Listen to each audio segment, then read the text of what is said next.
Yo, what's going on, everybody? Welcome back to the channel. Today I'm reviewing Insidious The Red Door. Josh Lambert heads east to drop his son Dalton off at school. However, Dalton's college dream soon becomes a living nightmare when the repressed demons of his past suddenly return to haunt them both. This is Patrick Wilson's directorial debut, and he also stars in a movie alongside Ty Simpkins, Rose Byrne, Andrew Astor, and Sinclair Daniel. When this movie was first announced, I was pretty excited because I loved the first two Insidious movies directed by James Wan. But after James left, the franchise kind of lost me, and it's kind of the same thing that's happening with the Conjuring franchise right now. So seeing the original cast come back and Patrick Wilson directing this one got me excited to come back to the franchise. I think this is the best non-James Wan directed Insidious movie, but I was still left pretty underwhelmed and kind of disappointed with this one. It has nothing to do with Patrick Wilson being a first-time director because I actually thought he did a pretty good job. This movie felt and looked like the first two Insidious movies for the most part. And I also thought there were some tense sequences, but the story just kind of fell flat for me. It's pretty slow moving, and all of the interesting story points and revelations come during the third act when the movie's basically getting ready to wrap up. All the good stuff that I was waiting for being crammed into the last half hour of the movie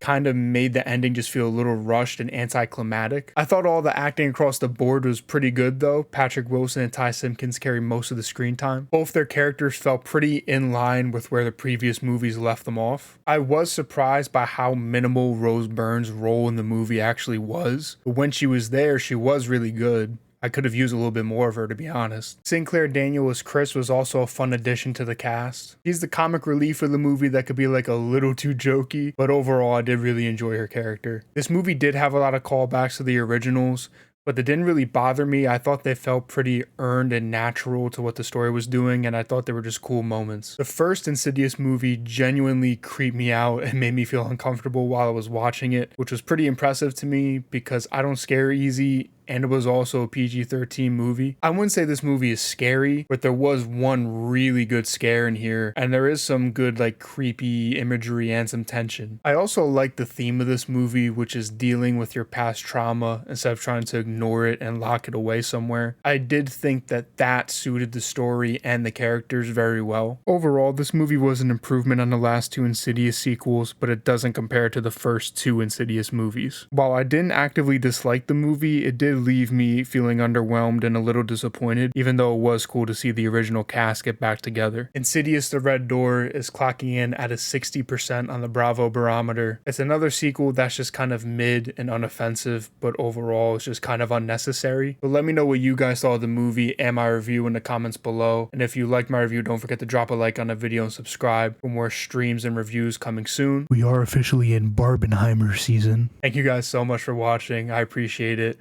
I'll catch you in the next one. Peace out, everybody.